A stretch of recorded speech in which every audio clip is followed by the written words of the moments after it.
തേടാറുണ്ടായിരുന്നു. ഫസാദൂഹും റഹഖ. അത് ഖുർആൻ എടുത്ത് വിമർശിച്ച് പറഞ്ഞിട്ടുള്ള കാര്യമാണ്. അത് ചെയ്യാനും പാടില്ല.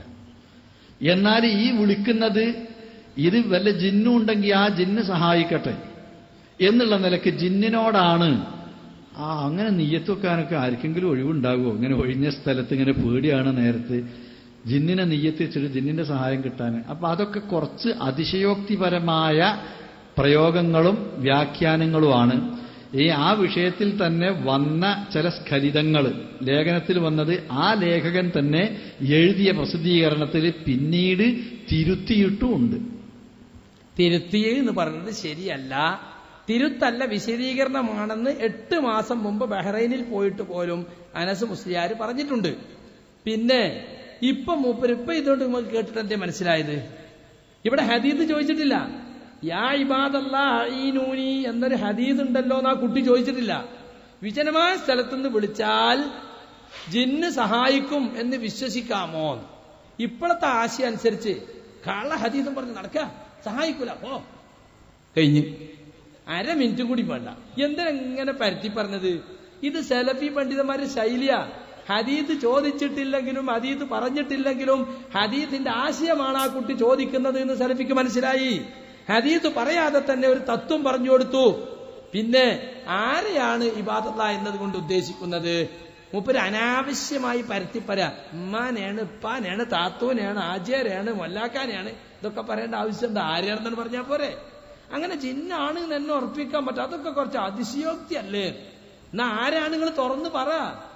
ഇപ്പൊ മൂപ്പര് പറയുന്നത് എന്താണെന്നറിയോ? ഇപ്പൊ റമളാൻ കഴിഞ്ഞിട്ട് നമ്മൾ ഇൻഷാ അല്ലാഹ് പിന്നെ സമ്മേളന പ്രവർത്തനത്തിക്ക് പോകുന്നതാണ് TP പറഞ്ഞിരുന്നത്. പക്ഷെ ഉണ്ടായതെന്താ? നേരെ കൊടുവള്ളി മണ്ണിൽ കടവില് മുഖാമുഖം, അത് കഴിഞ്ഞ് പിറ്റേന്ന് ജാമ്യ മുഖാമുഖം, അത് കഴിഞ്ഞ് കൊപ്പരക്കളത്ത് മുഖാമുഖം. ആ കൊപ്പരക്കളത്ത് പോയിട്ട് ഇയാൾ പറഞ്ഞെന്താണെന്നറിയോ? എന്റെ ഒരു ക്ലിപ്പ് ഇങ്ങനെ ഉപയോഗിക്കുന്നുണ്ട്. ആദ്യമായി പറഞ്ഞ ഈ ക്ലിപ്പ് അതിൽ കട്ടുമുറിച്ചിട്ടുണ്ട്, അതിന്റെ യഥാർത്ഥ CD കൊണ്ടുവരാൻ വെല്ലുവിളിക്കുന്നു എന്നൊക്കെ പറഞ്ഞു ഫാറൂഖ്. കുട്ടികള് 1.5 മണിക്കൂറുടെ സാധനം കൈ കൊണ്ടേ കൊടുത്ത്. എന്തെങ്കിലും ചോദിക്കണ്ടെങ്കിൽ ചോദിച്ചോളി, കട്ടുമുറിച്ചോളി. ഇപ്പൊ പലയിടത്തും ഉണ്ട് കട്ടുമുറിച്ച ക്ലിപ്പ്, ഫുൾ ക്ലിപ്പ് ഇടിങ്ങള് എന്നാ കാണാലോ. ഈ കാസറ്റ് ഇപ്പോ ഇയാള് കാസർഗോഡ് നിന്ന് എന്താ പറഞ്ഞാലും അത് കുട്ടികൾക്ക് വേണ്ടി ഇറക്കിയ ഒരു CD ആണ്. അപ്പൊ കുട്ടികളോട് പറയണ ഇസ്ലാം ഒന്നും, നാട്ടുകാരോട് പറഞ്ഞ ഇസ്ലാം വേറെയാ. അത് ഞാൻ ഇറക്കാൻ വിചാരിച്ച CD അല്ല, ഇറക്കാൻ വിചാരിച്ചിരുന്നു. സംവാദത് മൾട്ടിമീഡിയയിൽ അബ്ദുള്ളാക്ക് ഇറക്കായിരുന്നതാ. അബ്ദുള്ളാഖാനെ വിളിച്ചിട്ട് റിക്കാർഡ് ചെയ്യിച്ചു. അബ്ദുള്ളാക്ക പറഞ്ഞു മുഖ്യ ശത്രു പറഞ്ഞ CD ഇറക്കിയിട്ട് തന്നെ ഞങ്ങൾ മാനം കെട്ടണ്, ഇനിയിപ്പോ ഇയാൾ ഈ CD കൂടി ഇറക്കിയിട്ട് ഞാൻ ഇറക്കൂലാണ്. പക്ഷെ ഞങ്ങൾക്കൊക്കെ ഓരോ കോപ്പി തന്നു. കുറച്ചു കാലം കഴിഞ്ഞതൊക്കെ ആവശ്യം വരും, അവിടെ വെച്ചോളിയായിരുന്നു. അങ്ങനെ കിട്ടിയതത്. അപ്പൊ ഇയാള് അതീത് പറയാതെ തന്നെ പറഞ്ഞു. ആരെ ഉദ്ദേശിക്കണത് തെളിച്ച് പറഞ്ഞോ? ഇപ്പൊ അനസ് മുസ്ലിയാര് ന്യായീകരിക്കുകയാണ്. എന്താണ്? അബ്ദുറഹ്മാൻ സലഫിയ ഉദ്ദേശിച്ചത് മനുഷ്യരെയാണ്. ഇയാളും പറഞ്ഞു ഞാൻ മനുഷ്യരെ ഉദ്ദേശിച്ചത്. ഇയാൾ ഉദ്ദേശിച്ചത് മനുഷ്യരെ എന്നിപ്പോ 3 കൊല്ലം കഴിഞ്ഞപ്പോ നമ്മളോട് ഇപ്പൊ പറയണത്. നിങ്ങൾക്ക് ആയിരിക്കും മനസ്സിലായാലും മനുഷ്യരെ ഉദ്ദേശിച്ചത് ആരാണ്? എന്റെ ഒച്ച കേൾക്കുന്ന അവര് ആരെയാണെന്നാ മനുഷ്യരാരെന്നാ ഞാൻ ഉദ്ദേശിച്ചത്. എന്നാ ഉദ്ദേശിച്ചാൽ മതി. അവന് പറഞ്ഞത് ദീനിന്റെ കാര്യല്ലേ, ഇങ്ങനെ പകുതി മുണങ്ങി പകുതി പറയണോ? മനുഷ്യരെ ഉദ്ദേശിക്കാൻ പാടുള്ളൂ. ജിന്നിനെയും മലക്കിനെയും ഉദ്ദേശിച്ച ശിർക്കാണ്. ഒരൊറ്റ പറച്ചിലുണ്ട് പറഞ്ഞാൽ മതി. അത് പറയാതെ ഉമ്മയാണ്, ബാപ്പയാണ്, അളിയൊക്കെയാണ്, കുഞ്ഞാമ്മാണ്, ഇതൊക്കെ പറയേണ്ട ആവശ്യമുണ്ടോ? അപ്പൊ സുഹൃത്തുക്കളെ, ഇത് വളരെ വ്യക്തമാണ്. പിന്നെ ജിന്നിനെ ഉദ്ദേശിച്ചു എന്നുള്ളതിന്റെ തെളിവാണ് ആയത്തോട് ഓതിയത് അല്ലേ? മനുഷ്യരിൽപ്പെട്ട ചില ആളുകൾ ജിന്നുകളോട് അഭയാർത്ഥന നടത്താറുണ്ടായിരുന്നു, പ്രാർത്ഥിക്കാറുണ്ടായിരുന്നു. ഏതെങ്കിലും സ്ഥലത്ത് എത്തിപ്പെട്ടാൽ എന്റെ കുട്ടികളെയും എന്റെ കാലികളെയും എന്നെയും എന്റെ സമ്പത്തുമൊക്കെ സംരക്ഷിക്കാൻ, ഇവിടുത്തെ ഈ കാഫിർ ജിന്നുകൾ വല്ലതും എന്നെ ദ്രോഹിക്കാതിരിക്കാൻ ഈ വാദിയുടെ നേതാവായ ജിന്നിനോട് ഞാൻ സഹായം തേടുന്നു. അത് പ്രാർത്ഥനയാണ്. അവിടേക്കോട്ട് പോകാനും പാടില്ല.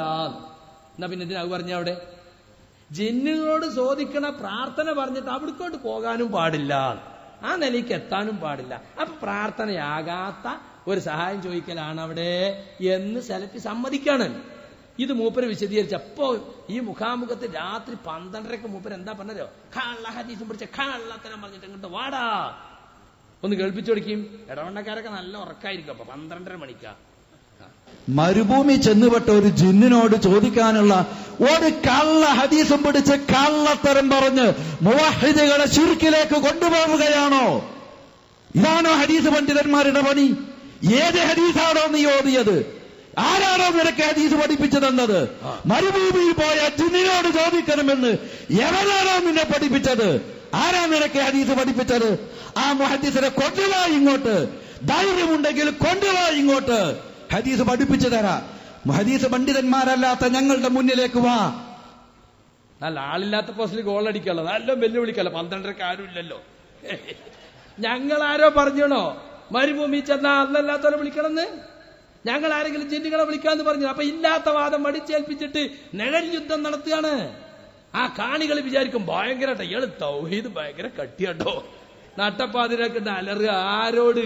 പരിപാവനമായ ജാമ്യയുടെ ക്യാമ്പസിൽ അന്തിക്കുറുക്കന്മാർ ഓരിയിടുന്നത് പോലെ നിങ്ങൾ ഓരിയിടുന്നു. ആർക്ക് വേണ്ടി? ഈ പ്രസ്ഥാനത്തിന് വേണ്ടിയാണോ? ഈ ആദർശത്തിന് വേണ്ടിയാണോ? അത് നിങ്ങളെ കോക്കസ് വിജയിപ്പിക്കാനോ? ഇതപ്പോ ഇയാളെ സംസ്കാരം. ഇയാളെ യഥാർത്ഥ സമാജം. ചിലപ്പോ ഇയാൾ കരയും, മഞ്ചേരിന്നൊക്കെ എന്താ കരച്ചില്. യഥാർത്ഥ സലഫി ഇതാണ്. കാള്ള ഹദീസും പിടിച്ച് കാള്ളാത്തരാൻ പറഞ്ഞിട്ട് എന്നും പറഞ്ഞിട്ട് ചാടുക. നിഴൽ യുദ്ധം. ഈ നിഴൽ യുദ്ധം ആർക്ക് വേണ്ടിയാണ്? എന്തിനു വേണ്ടിയാണ്? പിന്നെ ഏത് മുഹദ്ദിസാണ് നിന്നെ പഠിപ്പിച്ചത് എന്നാ? ആ മുഹദ്ദിസിനെ ഞാൻ ഇൻഷാ അല്ലാഹ് കാണിച്ചു തരാം. ഇദ്ദേഹത്തോട് 2009 ജിദ്ദയിൽ ചെന്നപ്പോ നമ്മുടെ ഒരു പ്രവർത്തകൻ ഒരു ചോദ്യം ചോദിച്ചു. ഈ ഹദീസ് തന്നെ ഉദ്ധരിച്ചിട്ട് അതിന് ശിർക്കുണ്ടോ? ഒന്ന് കേൾപ്പിക്കാ ചോദ്യം. എന്റെ പേര് അബ്ദുറഹ്മാൻ, തിരുവനന്തപുരം സ്വദേശിയാണ്. എനിക്ക് 2 ചോദ്യങ്ങളാണ് ചോദിക്കാനുള്ളത്. അത് മറ്റ് 2 പേരുടെ ചോദ്യങ്ങളാണ്. ധൈര്യമുണ്ടെങ്കിൽ ഈ സദസ്സിൽ ചോദിക്കാൻ ധൈര്യമുണ്ടോ എന്ന് ചോദിക്കുകയും എന്നാൽ ഇവിടെ വരാൻ ധൈര്യം കാണിക്കാതിരിക്കുകയും ചെയ്ത 2 പേരുടെ 2 ചോദ്യങ്ങളാണ്. അതായത് ഇപ്പോ സലഫി സൂചിപ്പിച്ചതുപോലെ ഷിർക്കിന്റെ ഒരുപാട് വശങ്ങൾ പറയുകയുണ്ടായി. അള്ളാഹുവിനോട് മാത്രമേ പ്രാർത്ഥിക്കാൻ പാടുള്ളൂ എന്നും, എന്നാൽ ആ പ്രാർത്ഥന നേർച്ച മറ്റുള്ളവരോട് അർപ്പിക്കാൻ പാടില്ല എന്നും, അത് മുഹമ്മദ് നബി സല്ലല്ലാഹു അലൈഹി വസല്ലമ ആണ് ചെയ്തതെങ്കിൽ പോലും അത് അള്ളാഹു ഒരിക്കലും പൊറുക്കില്ല എങ്കിൽ KNM അല്ലെങ്കിൽ മുജാഹിദ് പ്രസ്ഥാനം തന്നെ അത് ചെയ്യുകയാണെങ്കിൽ അള്ളാഹു ഒരിക്കലും പൊറുക്കില്ലല്ലോ. വിഷയം പറയാൻ കാരണം, വിജനമായ സ്ഥലത്ത് വെച്ച് ആരെങ്കിലും ഒരാൾ അള്ളാഹുവിന്റെ അടിമകളെ, അത് ജിന്നാകട്ടെ മലക്കാകട്ടെ ആരുമായിക്കോട്ടെ, എന്നെ സഹായിക്കൂ എന്ന് വിളിച്ച് പ്രാർത്ഥിച്ചാൽ അത് ശിർക്കാകുകയില്ല എന്ന് മുജാഹിദിന്റെ നേതാവ് ഇബ്നു കസീർ തന്റെ തഫ്സീറിൽ വിവരിച്ചു എന്നും, മാത്രമല്ല അത് ഇബ്നു കസീർ അല്ലേ എന്ന് പറഞ്ഞ് തള്ളാൻ കഴിയില്ല, ഇസ്ലാഹിൽ തന്നെ അത് പരാമർശിച്ചിട്ടുണ്ട് എന്നും അദ്ദേഹം സൂചിപ്പിക്കുകയുണ്ടായി. സത്യത്തിൽ ഇതിന്റെ എന്താണ് അടിസ്ഥാനം? ഇതിൽ ശിർക്കുണ്ടോ? എന്താണ് ഇതുകൊണ്ട് ഉദ്ദേശിക്കുന്നത്? ചോദ്യം കേട്ടല്ലോ. ഈ 2009 അബ്ദുൽ ജബ്ബാർ വഴി ലേഖനം എഴുതി 2 കൊല്ലം കഴിഞ്ഞിട്ട് ജിദ്ദയിൽ വെച്ച് ചോദിക്കാണ്. എന്താ ചോദ്യം? അള്ളാഹുവിന്റെ അടിമകളെ, യാ ഇബാദല്ലാ, അത് ജിന്നാകട്ടെ മലക്കാകട്ടെ ആരാകട്ടെ എന്നെ സഹായിക്കൂ എന്ന് വിളിച്ചു പ്രാർത്ഥിച്ചാൽ എന്നാ ചോദ്യക്കാരൻ ചോദിക്കണേ. വിവരമില്ലാത്ത ആളെ ചോദിക്കണേ. പ്രാർത്ഥനയല്ല, മുപ്പര് പ്രാർത്ഥിച്ചാൽ എന്ന് വെച്ച് അതിന് ശിർക്കുണ്ടോ? ശിർക്കില്ല എന്ന് ഇമാം ഇബ്നു കസീർ പറഞ്ഞിട്ടുണ്ട്, ഇസ്ലാഹ് മാസികയിലും പറഞ്ഞിട്ടുണ്ട്. അതിന് ശിർക്കുണ്ടോ? അപ്പൊ സുഹൃത്തുക്കളെ, ആരാ നിന്നെ കള്ള ഹദീസ് പഠിപ്പിച്ചത്? ആരാണ് പഠിപ്പിച്ച മുഹദ്ദിസ്? നിങ്ങൾ കാണണം ആ മുഹദ്ദിസിനെ. 4 മാസത്തോളം ബനാറസിൽ പോയിട്ട് ഹദീസിൽ പ്രത്യേക 4 മാസം കൊണ്ട് കിട്ടുന്ന പ്രത്യേക സലഫി ബിരുദുണ്ട്. അതെടുത്ത് വന്ന മുഹദ്ദിസാണ് എന്നെ പഠിപ്പിച്ചത്. അദ്ദേഹത്തെ നിങ്ങൾ കാണാൻ പോവാണ്. കണ്ടോളിയ മുഹദ്ദിസ്.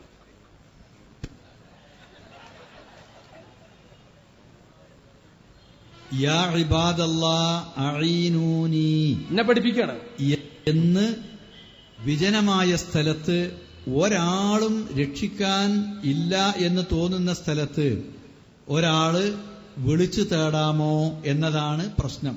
അങ്ങനെ ഒരു ഹദീസ് വന്നിട്ടുണ്ട് എന്നാണ് പ്രസ്തുത റിപ്പോർട്ട്. ആ ഇബാദല്ലാഹ് എന്ന് പറഞ്ഞാൽ ആരാ? മരിച്ചുപോയ ആളുകളോട് സഹായം ആവശ്യപ്പെട്ടുകൊണ്ട് പ്രാർത്ഥിക്കുന്നത് ശിർക്കാണ്.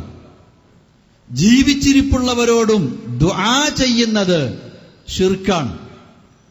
മനുഷ്യരല്ലാത്തവരോട് ദുആ ഇസ്തിഗാസ ചെയ്യുന്നത് അതും ശിർക്കാണ്.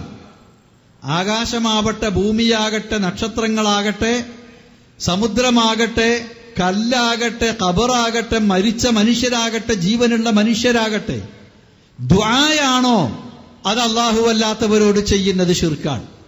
അപ്പൊ റസൂലുള്ള ഒരിക്കലും ദുആ യാ ഇബാദല്ലാഹ്